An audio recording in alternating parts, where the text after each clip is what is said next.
Good afternoon. I'm Lieutenant Mike Albert with the Blacksburg Police Department. In addition to Chief Anthony Wilson of the Blacksburg Police Department and Montgomery County Commonwealth Attorney Mary Pettit, I'm joined today by Nicole, Lovell's youth pastor, Josh Blankenship, and Miss Tammy Weeks, Nicole's mother, who would like to read a statement on behalf of the family.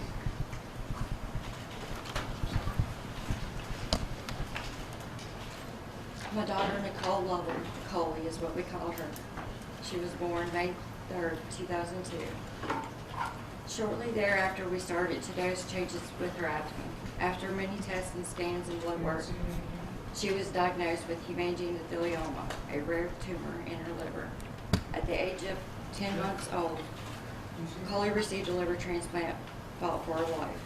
After the transplant, she was able to come home at the age of 1. Coley tried to live a normal life up until age 4, when she was diagnosed with non-Hodgkin's lymphoma. At this point, we almost lost her for the second time. She fought once again, but after that, it wasn't enough. Coley developed acute respiratory distress syndrome, ARDS. With the ARDS, she slipped into a coma for 6 months, in which time she developed MRSA. We were advised at that time she would only have 1% chance of survival. Coley once again beat the odds, though. After 8 months in the hospital, she was released and she started to thrive. Coley had a passion for pandas, music, dancing, dreamed of being on American Idol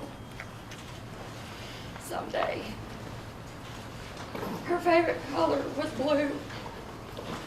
Nicole was a very lovable person. Nicole touched many people throughout her short life.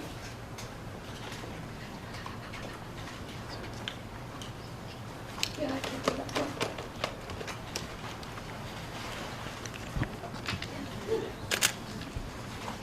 The last part here just says, our hearts still ache in sadness and secret tears still flow. What it meant to lose you, no one will ever know.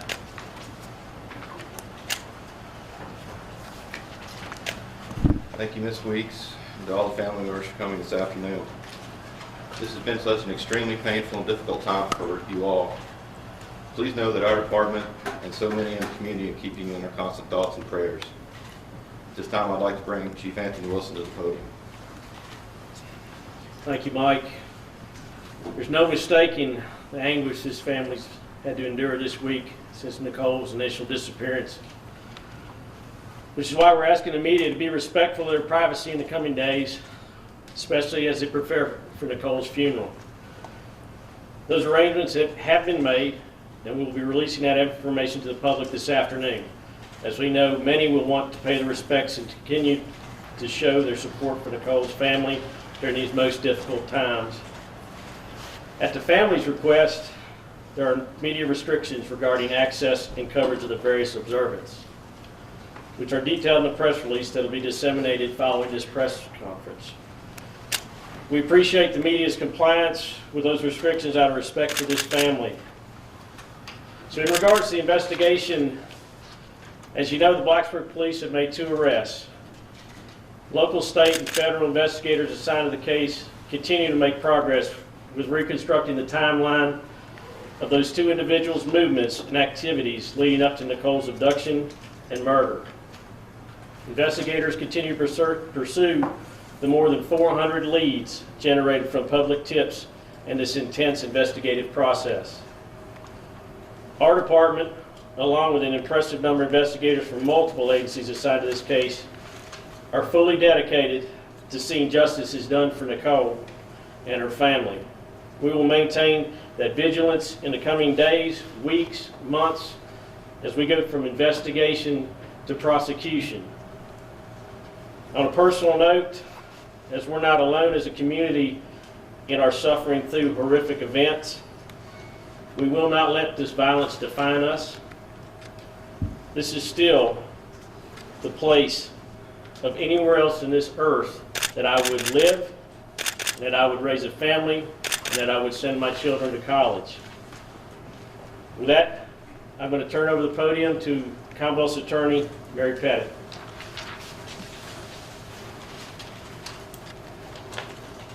I'm Mary Pettit. I'm the Commonwealth's Attorney for Montgomery County. I have a short statement to make to you today, and we will not be taking any questions following the statement. There's been speculation in social media about why these cases are in the Juvenile and Domestic Relations Court. All preliminary proceedings in which the victim of physical violence is a minor are required by statute in Virginia to begin in Juvenile and Domestic Relations Court. After the preliminary hearing, the cases will proceed to a grand jury and then to the circuit court for trial. All court proceedings in which the defendant is an adult are open to the public unless closed by a judge. A very preliminary determination of the cause of death is stabbing. Certain portions of an autopsy, such as laboratory results, take time.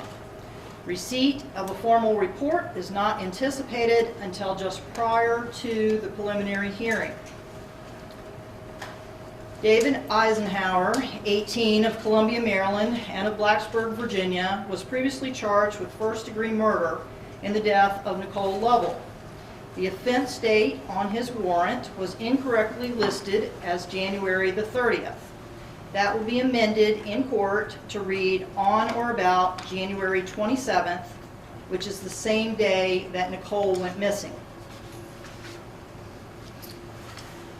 Natalie Keepers, 19, of Laurel, Maryland, and Blacksburg, Virginia, will be charged today with being an accessory before the fact to the first-degree murder of Nicole Lovell. That charge carries a term of from 20 years to life in prison.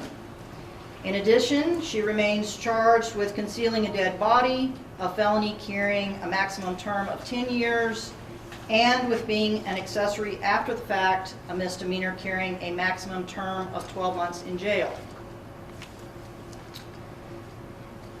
I appreciate the desire of the media and of the public for details in this case. However, my responsibility to Nicole Lovell and to this community is to maintain the integrity of this case for court and to seek justice inside of a courtroom. I will not jeopardize the many hours of work that these officers have done for Nicole. Therefore, I will not be releasing any additional factual information outside of the courtroom. Should you have a procedural question, please email me and I will be happy to try to respond to it. A written copy of the statement will be available after we conclude. Thank you. This time, that concludes the news conference for today. As stated, we will not answer any questions at this time. Thank you.